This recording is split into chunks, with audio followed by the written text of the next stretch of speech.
ওকে, এইবার যে টপিকটা শিখবো সেটা হচ্ছে ইন্টারকনভার্সন অফ স্টেটস অফ ম্যাটার, মানে একটা স্টেট থেকে আরেকটা স্টেটে নিয়ে যাওয়া এবং আবার তার অরিজিনাল স্টেটে ফিরে আসা। যদি আমি ডিফাইন করতে চাই তাহলে যদি এইভাবে বলি, it is a phenomenon of change of one state of matter into another and then back to its original state without any change in chemical composition. তাহলে ইম্পর্টেন্ট পয়েন্টটা কি?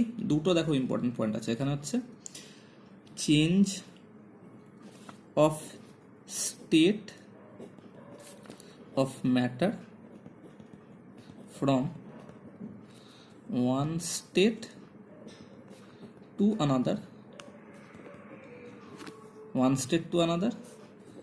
and then back to its original state without changing, important point, without changing chemical composition। বোঝা গেল? Without change in chemical composition. ঠিক আছে, এটা হচ্ছে change of state of matter from one state to another and back to its original state without change in chemical composition. তাহলে এখানে একটা simple example consider করি, যেখানে একটা ইন্টার কনভার্সন দেখতে পাচ্ছি। দেখো এখানে আইস আছে, ঠিক আছে? আইসের স্টেটটা কি? Solid state. আইসকে যদি আমরা হিট করি, হিটও করতে হবে না, তুমি আইসকে ফ্রিজ থেকে বের করে নর্মাল রুম টেম্পারেচারে রেখে দাও, দেখবে কিছুক্ষণের মধ্যেই ওটা ওয়াটার ফর্ম করে গেছে। তা আইসকে হিট তুমি না করতে চেয়েও অলরেডি করে দিয়েছো। তার কারণ কি? কারণ আইসকে রেফ্রিজারেটরে যখন ছিল ওখানে দেখবে 0 থেকে -1 ওরকম একটা টেম্পারেচার মেনটেন করা হয়, ঠিক আছে? এবার যেই না 0 থেকে -1 থেকে তুমি রুমে নিয়ে এলে, তখনই 25 থেকে 30 ডিগ্রি সেলসিয়াসের মধ্যে ভ্যারি করবে, কি 20 থেকে 25 এর মধ্যে ভ্যারি করবে।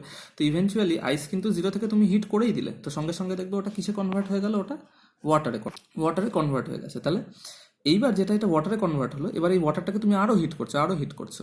যখন তুমি 100 ডিগ্রি সেলসিয়াস ক্রস করে যাবে, তখন দেখবে এটা ওর গ্যাসিয়াস স্টেটে চলে গেছো।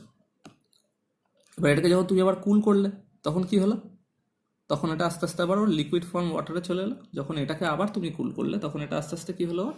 সলিড ফর্ম আইসে আবার ফিরে এলো। বোঝা গেল? তাহলে এইখানে কন্টিনিউয়াস স্টেটের মধ্যে চেঞ্জ হলো, কিন্তু কিসের চেঞ্জ হলো না? Chemical composition. আইসের কেমিক্যাল ফর্মুলা H2O, ওয়াটারেরও কেমিক্যাল ফর্মুলা H2O, আবার ওয়াটার ভেপারেরও কেমিক্যাল ফর্মুলা কিন্তু H2O। তাহলে there was no change in chemical composition. ঠিক আছে? সেভাবে দেখবে বইতে আরেকটা ওয়্যাক্সের এক্সাম্পল দিয়ে দিয়েছে এখানে, তো ওয়্যাক্স দিয়েও আমরা এরকম একটা এক্সপ্লেনেশন দিতে পারি। এবার প্রশ্নটা হচ্ছে, এই হিট করার সাথে সাথে বা কুল করার সাথে সাথে বা প্রেশারের চেঞ্জের সাথে সাথে কেন এই জিনিসটা হচ্ছে? কেন why is there a change in state, এবং সেটা কিভাবে হয় সেইটা শিখবো। ওকে, তাহলে দেখো এবার কিভাবে এবং কেন একটা স্টেটে চেঞ্জ হয় সেটা আমরা শিখি। তো দেখো, ফার্স্ট অফ অল যেটা আমরা বলতে পারি, যে একটা সাবস্টেন্স ওটা সলিড স্টেটে ছিল, সেটাকে আমরা হিট করা শুরু করলাম। ঠিক আছে? হিট করা শুরু করলাম মানে when we start heating we won't stop, we will continuously keep on heating the solid substance। তো যখন হিট করা শুরু করলাম, অবভিয়াসলি হিট এনার্জি যেটা, সেটা কি করবে? ওই পার্টিকেলসগুলো গেন করবে, এবং গেন করে সেই হিট এনার্জিটা কিসে কনভার্ট হবে? Kinetic energy. এবং মলিকিউলসগুলো কি করতে শুরু করবে? নিজেদের মধ্যে ভাইব্রেট করতে শুরু করবে। কেন? কারণ সলিড স্টেটে কিন্তু ওরা ফ্লো করতে পারে না, ওদের মুভমেন্টটাও রেস্ট্রিক্টেড। তাহলে ওরা কি করবে? নিজেদের মধ্যে ভাইব্রেট করবে, এবং ভাইব্রেশনের ফলে একটা বিশাল কলিশন হওয়া শুরু করবে ওদের মধ্যে। এবং কন্টিনিউয়াস যখন আমরা আবার হিট করতে থাকবো, তখন কি হবে? আস্তে আস্তে এই কলিশনের জন্য ইন্টারমলিকুলার স্পেসটা বাড়তে থাকবে ওদের মধ্যে, তাই তো? একটু হলেও বাড়বে। দুটো মলিকিউল একদম পাশাপাশি আছে, দুটো মলিকিউল এ আর বি একদম পাশাপাশি আছে, এবার তাদের মধ্যে ধাক্কাধাক্কি হতে শুরু করলো, তখন তারা কি হবে? একটু হলেও দূরে সরে যাবে। তো দূরে সরে গেলে কি হবে? স্পেসটা তাদের মধ্যে বেড়ে যাবে। এইবার কন্টিনিউয়াস আমরা হিট করতে থাকছি, মলিকিউলগুলো হিট গেন করতে করতে এতটাই এনার্জি গেন করে ফেলবে that they will overcome the intermolecular force of attraction. মানে যে ফোর্সটা দিয়ে সলিড মলিকিউলসগুলোকে বাইন্ড করে রেখেছিল, তো সেই মলিকুলার ফোর্স অফ অ্যাট্রাকশনটাকেই ওরা ওভারকাম করে যাবে। কেন? কারণ ওরা এতটাই এনার্জি গেন করে ফেলবে যে এই হিট এনার্জিটা কন্টিনিউয়াস নেওয়ার ফলে ওরা এতটাই এনার্জি গেন করে ফেলবে যে ওরা এই ফোর্স অফ অ্যাট্রাকশনটাকেই ওভারকাম করে যাবে। এবং যেই না এই ফোর্স অফ অ্যাট্রাকশনটা ওভারকাম হয়ে যাবে, সঙ্গে সঙ্গে স্টেটে চেঞ্জ আসবে। তাহলে এই হিট হতে হতে যেই না ফোর্স অফ অ্যাট্রাকশন, যে intermolecular force of attraction overcome করে গেল, তখন এটার স্টেটে চেঞ্জ আসবে। এবার এই লিকুইডের ক্ষেত্রেও কি? এবার যদি আমরা এই লিকুইড থেকে শুরু করি, একই ফেনোমেনা ফলো হতে হতে ওটা পরের স্টেটে গিয়ে কি হয়ে যাবে? গ্যাস হয়ে যাবে। বোঝা গেল? তাহলে এইটা হচ্ছে যখন তুমি একটা সাবস্টেন্সকে হিট করছো, যখন তার টেম্পারেচার বাড়িয়ে দিচ্ছ। এটা কোন ক্রাইটেরিয়াটা দিয়ে আমি দেখালাম? যখন তুমি একটা সাবস্টেন্সের টেম্পারেচার বাড়িয়ে দিচ্ছ তখন কি হচ্ছে। এবার সেম ভাবে এটা তো রিভার্সিবল ফেনোমেনা, আইস থেকে ওয়াটার হলো, ওয়াটার থেকে কুল করলে এটা আবার আস্তে আস্তে সলিড হবে। তো তখন এটা কি হবে বোঝা যাচ্ছে? তখন এটা আমি কিভাবে জাস্টিফাই করবো তাহলে সেটা দেখি। এবার ধরো আমরা শিখতে শুরু করি তাহলে what happens when a substance is cooled. তাহলে একই ব্যাপার, যখন একটা সাবস্টেন্স কুল হচ্ছে, ধরো এবার আমরা লিকুইড স্টেটে আছি, substance is in a liquid state বা গ্যাসিয়াস স্টেট ধরতে পারো। ধরো substance is in a gaseous state, ঠিক আছে, গ্যাস হিসেবে আছে। এটাকে আমরা কি করছি, আমরা কুল করলাম। তো যখন আমরা কুল করব তখন কি হবে, ওর এনার্জি, ওর মধ্যে যে এনার্জিটা ছিল সেটা আস্তে আস্তে কমতে থাকবে। তাহলে আমরা কি বলবো, ফার্স্টে kinetic energy of molecules decreases, তাই তো, কাইনেটিক এনার্জিটা ডিক্রিজ করবে। এবার যেই না কাইনেটিক এনার্জি ডিক্রিজ করবে, আমরা কিন্তু কন্টিনিউয়াস কুল করতেই থাকছি, আমরা কিন্তু থেমে যাইনি, আমরা কুল করতেই থাকছি। কাইনেটিক এনার্জি যখন ডিক্রিজ করবে তখন কি হবে, মলিকিউলার মোশন উইল ডিক্রিজ, তাই তো। তাহলে মলিকুলার মোশনটাও সেই ক্ষেত্রে আস্তে আস্তে কমে যাবে। আরও যখন আমরা ওটাকে কন্টিনিউয়াস কুল করতে থাকবো তখন ওটা কি হবে, ইন্টারমলিকুলার স্পেস ডিক্রিজেস, তাই তো। Intermolecular space decreases, why? Because intermolecular force of attraction starts acting upon the molecules because কেন, because molecules have less energy।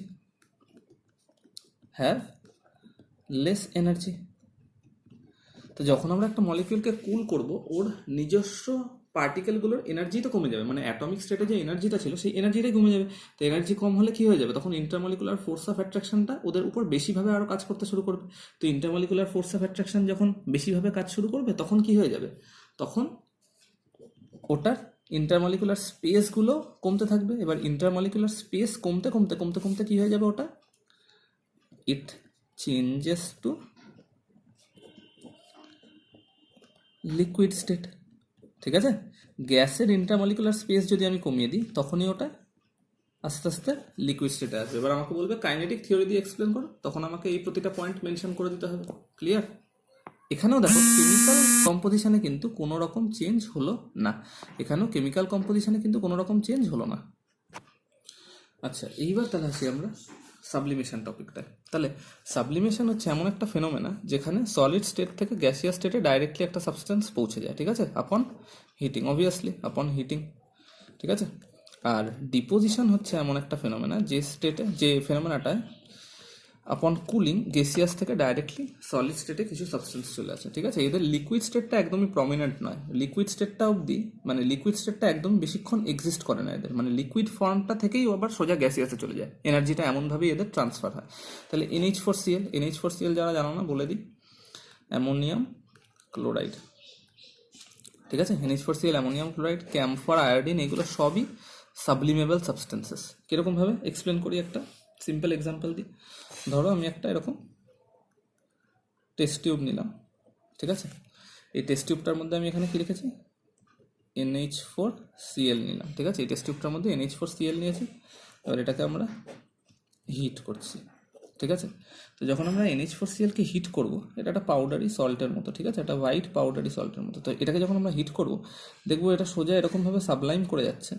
এবং এই টেস্ট টিউবটার মুখটা যদি আমরা একটা এখানে কটন দিয়ে আটকে দিই তাহলে এখানে দেখবো এসে কি পাবো, আমরা হোয়াইট ভেপার্স দেখতে পাবো যখন এটাকে আমরা হিট করব। তাহলে দেখো সোজা সলিড স্টেট থেকে, এটা কি স্টেটে ছিল, এটা সলিড স্টেট থেকে সোজা আমরা ভেপার দেখতে পাচ্ছি, NH4Cl এর ভেপার। এবং যখন দেখবো এইখানটা তো হিট হচ্ছে, এইগুলো কি, এই জায়গাগুলো তখনও cooler parts of the test tube, তাই না, these are the cooler parts of the test tube.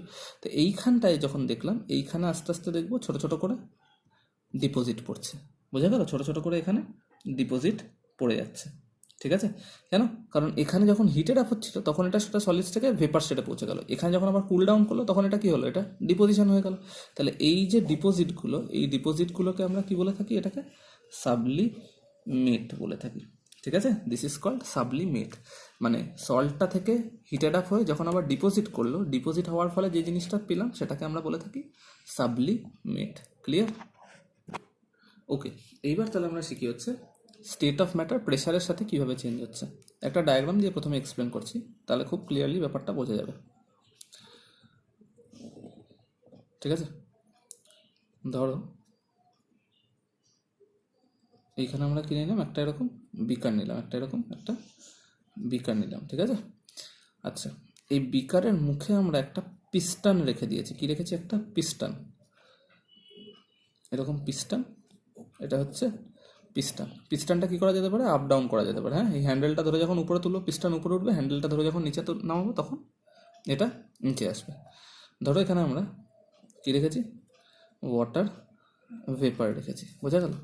এরকম ধরো এখানে ওয়াটার ভেপারের মলিকিউল আছে, এরা গ্যাস, তো এদের মলিকিউলগুলো অনেক দূরে দূরে এভাবে ছড়িয়ে আছে। ঠিক আছে, এইবার পরের স্টেপে আমরা কি করলাম? আস্তে আস্তে পিস্টনটাকে নামাতে শুরু করলাম। ধরো আমরা পিস্টনটাকে নামিয়ে এখানে নিয়ে চলে এসেছি। ঠিক আছে, তার মানে পিস্টনটাকে যেই না নামালাম, পিস্টন মুভিং ডাউন, তখন কি হচ্ছে? প্রেশার ইনক্রিজেস, তাই তো? Pressure increases. তো পিস্টনটা যখন আস্তে আস্তে নিচে দিচ্ছে তখন প্রেশার বাড়ছে। প্রেশার বাড়লে কি হচ্ছে? এইখানে দেখো, আগে এখানে যা ভলিউম ছিল, ধরো এখানে ভলিউম ছিল হচ্ছে 30 ml।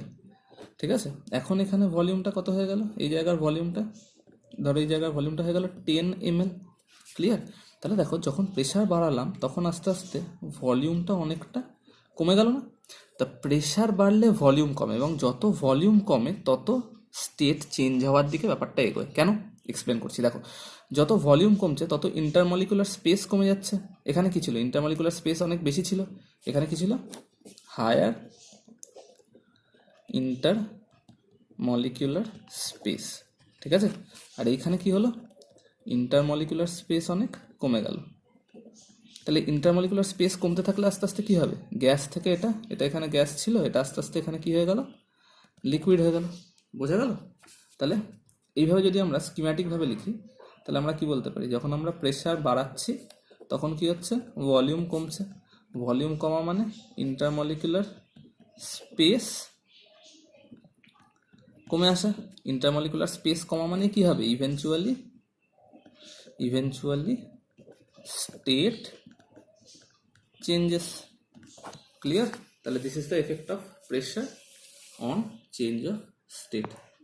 তাহলে এখান থেকে আমরা কি কনক্লুড করতে পারি? যে একটা গ্যাস, ঠিক আছে, সেটার যদি আমরা প্রেশার কন্টিনিউয়াসলি বাড়িয়ে দিই এবং টেম্পারেচারটা যদি কমিয়ে দিই আস্তে আস্তে, তাহলে সেটা কি হয়ে যাবে? সেটা আস্তে আস্তে লিকুইড স্টেটে চলে যাবে। কারণ এটা তো আগেও দেখলাম যে গ্যাসের টেম্পারেচার কমালে লিকুইড আসে, এবং গ্যাসের প্রেশার বাড়িয়ে দিলে ওটা আস্তে আস্তে লিকুইড স্টেটে চলে আসে। তাহলে সেমভাবে যদি একটা লিকুইডের আমরা প্রেশার আস্তে আস্তে কমিয়ে দিই এবং টেম্পারেচার যদি আস্তে আস্তে বাড়িয়ে দিই, তাহলে ওটা গ্যাসিয়াস স্টেটে কনভার্ট হয়ে যাবে। এই স্কিম্যাটিকটা কখন দেবে? যখন আমাকে with respect to pressure explain করতে বলবে, তখন আমরা এইভাবে এটাকে রিপ্রেজেন্ট করতে পারি। বোঝা গেল? তাহলে এবার কিছু ফেনোমেনা আছে যেগুলো এই প্রসেসগুলোর উপরে বেসড। ঠিক আছে, কিছু টার্ম আমাদেরকে একদম মুখস্থ করতে হবে। সলিড থেকে যদি লিকুইডে কনভার্ট করা হয় সেটাকে কি বলি আমরা? ফিউশন অথবা মেল্টিং। আর লিকুইড থেকে যদি সলিডে কনভার্ট করা হয় সেটাকে আমরা কি বলি? সলিডিফিকেশন অথবা ফ্রিজিং।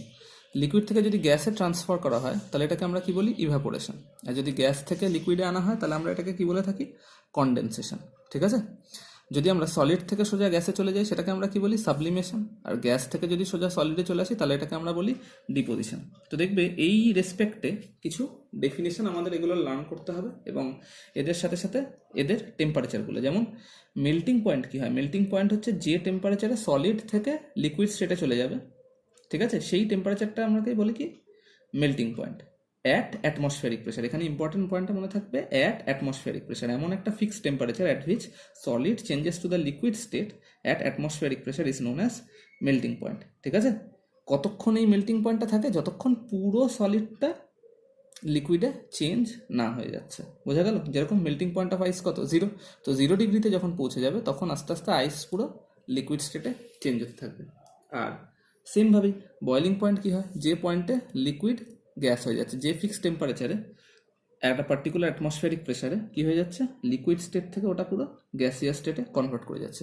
তো এই ধরনের ডেফিনেশনগুলো আমাকে প্রতিটা লার্ন করতে হবে। খুব সিম্পল, এটা আগে অনেকবার পড়েছে, জাস্ট স্কিম্যাটিকটা দেখিয়ে দিলাম। এই স্কিম্যাটিক ডায়াগ্রামটা পরীক্ষায় আসে।